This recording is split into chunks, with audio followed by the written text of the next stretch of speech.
నమస్కారం గురుగారు. నమస్కారం.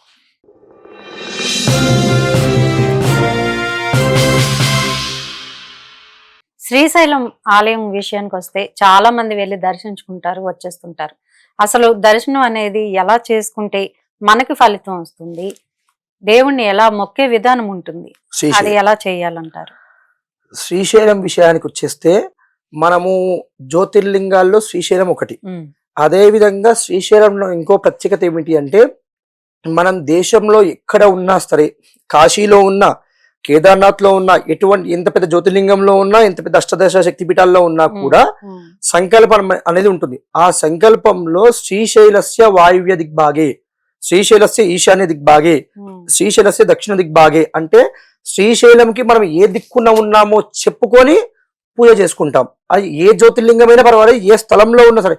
మనం హిమాచలంలో ఉన్నా, కింద రామేశ్వరంలో ఉన్నా, కాశీలో ఉన్నా, ఇక్కడ గుజరాత్ మన సోమనాథ్ లో ఉన్నా, ఎక్కడ చుట్టూ ఉన్నా కూడా శ్రీశైలానికి ఏ భాగంలో ఉన్నామో చెప్పుకొని చేసుకునేంత శక్తి, ఆ యొక్క పవర్ అనేది శ్రీశైలానికి ఉంది. ఎందుకంటే అష్టాదశ శక్తిపీఠాల్లో ద్వాదశ జ్యోతిర్లింగాలు అంటే శివుడివి, అమ్మవారివి అష్టాదశ శక్తిపీఠాలు.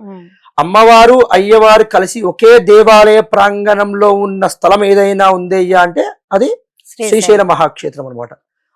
ఆ విధంగా శ్రీశైలానికి ప్రత్యేకత ఉంటుంది. అదే విధంగా శ్రీశైలానికి ప్రత్యేకంగా ఒక నియమం అని చెప్పడానికి రాదు కానీ ఒక ప్రత్యేకత ఉంది. ఏంటిదయ్యా అంటే ధూళి దర్శనం. ధూళి దర్శనం మీరు విన్నారో లేదు ఎప్పుడన్నా? వెళ్ళలేదు. అంటే మనం దేవస్థానానికి వెళ్తాం, వెళ్ళినప్పుడు మనం ఏం చేస్తాము, బస్సు దిగినమో లేక కార్ దిగినప్పుడు ఏం చేస్తాం, కాటేజెస్ తీసుకుంటాం. తీసుకొని మంచిగా ఫ్రెష్ అప్ అయి మంచి స్వామివారి దుస్తులు ధరించుకొని దేవాలయంకి వెళ్ళి నమస్కారం చేసుకుంటాం. అలా నమస్కారం చేసుకుంటే శ్రీశైలం మల్లన్న స్వామి కోపం వస్తుందంట ఒక్కొక్కసారి. స్వామికి ఏ విధంగా ఇష్టము అంటే ధూళి దర్శనం ఇష్టం అనమాట. అంటే స్వామి అక్కడ శ్రీశైలంలో దానికి పెద్ద పురాణ కథ ఉంది. ఏంటిది అంటే శ్రీశైలంలో స్వామి తండ్రి స్థానంలో ఉంటాడంట. తండ్రి అనేవాడు తన కొడుకు రాగానే ఏ విధంగా వెంబడే హత్తుకోవడానికి ఇష్టపడతాడు. నాన్నగారు ఆగండి, నేను పోయి ఫ్రెష్ అప్ అయ్యేస్తా అంటే బాగా అనిపిస్తుంది. ఆ విధంగా శ్రీశైలం మల్లికార్జున స్వామికి ఎవరొచ్చినా తన కొడుకులాగా పుత్రుల్లాగా భావిస్తున్నాడు అనమాట. అందుకోసం ధూళి దర్శనం అంటే మనం ఎక్కడెక్కడో వచ్చినాం, బస్సులో వచ్చినాం, పడుకుంటాం, లేచింటాం, మలమూత్ర విసర్జన, భోజనము అన్ని చేసింటాం. దిగిన వెంబడే నీకు స్వామిని చూడాలనిపించిందా, అదే విధంగా నేరుగా వెళ్ళిపోవాలి, దర్శనం చేసుకోవాలి. ఇప్పటికి కూడా నాకు తెలిసినంత వరకు నేను పాదయాత్ర వెళ్తుంటాను శ్రీశైలానికి. వెంకటాపురం అని చెప్పేసి మనకు కర్నూలు రోడ్ లో ఉంటుంది, దోర్నాల రోడ్. వెంకటాపురం నుంచి లక్షల మంది శ్రీశైలానికి పాదయాత్ర వస్తారు. ఉగాది సమయంలో, ఈ శ్రీశైలం శివరాత్రి సమయంలో వస్తారు. అందులో చాలా మంది కూడా ధూళి దర్శనంతో స్వామి దర్శనం చేసుకుంటారు. అంటే 28 గంటలు పడుతుంది పాదయాత్ర చేయాలంటే. నేను కూడా చేశాను పాదయాత్ర 3 సార్లు. చాలా అతి కష్టమైనది పాదయాత్ర అంటే అది చాలా పవర్ ఉంటుంది అన్నమాట. శ్రీశైలం ఆ యొక్క అడవికి, వెంకటాచల అడవికి ఆ పాదయాత్రలో వచ్చిన వాళ్ళు డైరెక్ట్ మనం వచ్చి ఫ్రెష్ అప్ అయ్యి రూమ్లు తీసుకుని అదే బట్టలు వేసుకొని అదే బ్యాగులు వేసుకొని చక్కగా స్వామి దగ్గరికి వెళ్ళి దర్శనం చేసుకొని వస్తారు అనమాట. ఆ శ్రీశైలం మల్లికార్జున స్వామికి ప్రత్యేకత ఏంటిది అంటే ధూళి దర్శనం. అలా పట్టుకుంటే స్వామి చాలా పొంగిపోయి ఆనందపడుతుందంట. అదే విధంగా శ్రీశైలానికి వచ్చేసి కృష్ణానది ప్రవహిస్తుంటుంది. దాని అందరం మన కృష్ణానది అంటామో అందరం ఏమంటాం, అందరం పాతాళ గంగా అంటాం, అవునా కదా? అంటే పాతాళం నుంచి, అంటే గంగా నది ఎక్కడుంది, పైన మనకు ఉంది, ఇక్కడ కాశ్మీర్ అక్కడ కేదార్నాథ్కి ఉంది. కానీ ఇక్కడ కృష్ణానదిని ఏమని పిలుస్తాం మనము, గంగా నది అని పిలుస్తాం. అంటే పాతాళ గంగా, అమ్మవారి దగ్గర నీళ్ళలో స్నానం చేస్తే ఎటువంటి పాపాలు చేసినా కూడా తొలగిపోతాయి అనమాట. ఈ విధంగా పాపాలు తొలగిపోతాయని మనం నమ్ముతున్నాం కదా. మా ప్రజలు నమ్ముతున్నారా లేదని చెప్పేసి ఒకసారి పార్వతీ పరమేశ్వరులు పరీక్షించడానికి వచ్చారంట ఏడికి, పాతాళ గంగకు. ఏ విధంగా ఒక వృద్ధురాలుగా అమ్మవారు, వృద్ధుడిగా పరమేశ్వరుడు వచ్చారంట. మెట్లు దిగుకుంటూ కిందకు నడుచుకుంటూ వచ్చు పరమేశ్వరుడు ఆయాసం వచ్చి కింద పడిపోయిన వాడిలాగా పడిపోతాడంట స్వామి. పడిపోయినప్పుడు పార్వతీదేవి గుండెలు బాదుకుంటూ నా భర్తను ఎవరు లేపండి అంటే అందరూ వచ్చేస్తారు ఆటోమేటిక్గా. వచ్చేటప్పుడు పార్వతీదేవి ఒక షరతు పెడతాడంట, ఎవరైతే మీ జీవిత కాలంలో ఒక్క పుణ్యం చేసినా లేకుంటే పాపాలు చేయకుండా ఉన్న వాళ్ళని మాత్రమే నా భర్తను పట్టుకోండి అని చెప్తున్నాడు. ఏమని చెప్పేది అమ్మవారు, పాపాలు చేయని వాళ్ళు మాత్రమే నా భర్తను పట్టుకోండి, లేపండి, దయచేసి మిగతా వాళ్ళు పట్టుకోకండి అని చెప్పిండంట. ఒక్కరు కూడా ముందుకు రాలేదు. ఒక్కరు అంటే ఆడ ఉన్న 100 మందిలో ఎవరు కూడా రాలేదు.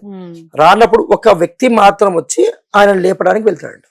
లేపడం పార్వతీదేవి అడుగుతాడంట, ఏమయ్యా ఇంతమంది ఉన్నారు, నువ్వు ఏం జీవితంలో ఏం పాపాలు చేయలేదంటే, అమ్మా నేను పాపాలు చేశానో చేయలేదో నాకు తెలియదు, కానీ ఇప్పుడు నేను పాతాళ గంగలో మునిగి లేచి వచ్చాను అంటే ఖచ్చితంగా పాతాళంగంలో మునిగి వచ్చారంటే నా పాపాలు ఒక వెంట్రుక మందమన్న ఖచ్చితంగా తొలగిపోయి ఉంటది. ఆ నమ్మకంతో స్వామిని లేపాయి, ఈ వృద్ధుని లేపానమ్మా అని చెప్తారంట. చెప్పినప్పుడు అంటే ఆ పాతాళ గంగలో మునిగితే ఖచ్చితంగా ఎటువంటి పాపాలు చేసినా కూడా తొలగిపోతాయి. అలానే పాపాలు చేసిన మీద వెళ్ళమని చెప్పట్లేదు. ఎటువంటి భయబంధాలు ఉన్నా కూడా ఖచ్చితంగా పాతాళంగంలో మనం చేయవచ్చు. ఇంకో చిన్న విషయం ఏంటిదంటే శ్రీశైలము ప్రతి ఒక్కరు వెళ్తారు, దర్శనం చేసుకుంటారు, వచ్చేస్తారు. అందరూ తెలిసింది ఏంటంటే శ్రీశైలం వెళ్ళాలి, స్వామిని దర్శించుకోవాలి, సాక్షి గణపతిని దర్శించుకోవాలి. కానీ అన్నిటికన్నా ముఖ్యమైనది ఏంటిదయ్యా అంటే ప్రతి దానికి ప్రతి స్థలానికి క్షేత్రపాలకుడు అనేవాడు ఉంటాడు. శ్రీశైలం క్షేత్రపాలకుడు ఉన్నాడు, తెలుసా అందరికి ఎవరికైనా? బయలు వీరభద్రస్వామి అని ఉంటాడు, విన్నారా? ప్రతి అమావాస్యకు శ్రీశైలంలో చాలా విశేషంగా అభిషేకం జరుగుతుంది వీరభద్ర స్వామికి, బయలు వీరభద్ర స్వామికి. ఆ స్వామితో బయలు వీరభద్ర స్వామి అనే వాడికి దేవాలయం ఉండదు స్వామికి, అంటే గోపురం ఉండదు. వర్షం వస్తే తడుస్తాడు, ఎండ వస్తే ఎండ ఉంటది, ఏదొచ్చినా స్వామికి మొత్తం బయలుగా ఉంటాడు కాబట్టి స్వామి బయలు వీరభద్రుడు అంటారు. మనిషికి చాగంటి గారు కూడా చెప్పారు, నేను ఒకసారి విన్నాను, ఏమని స్వామికి అంటే మనిషికి అనారోగ్య సమస్యలు ఉన్నా భయాందోళన ఉన్నా అక్కడికి వెళ్ళి స్వామి దగ్గర ఒక రోజు నిద్ర చేస్తే అవన్నీ తొలగిపోతాయి అన్నమాట.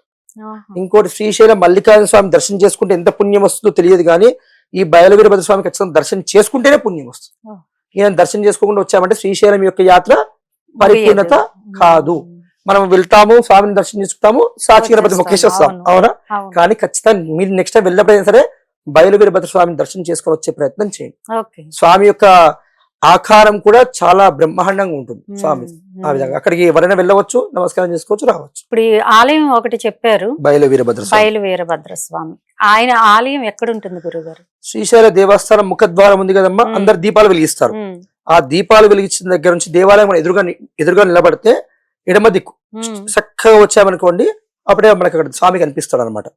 మనకు ఆడ హాస్పిటల్ ఉంటుంది, వైద్యశాల నుంచి 100 మీటర్స్ దూరంలో ఉంటుంది.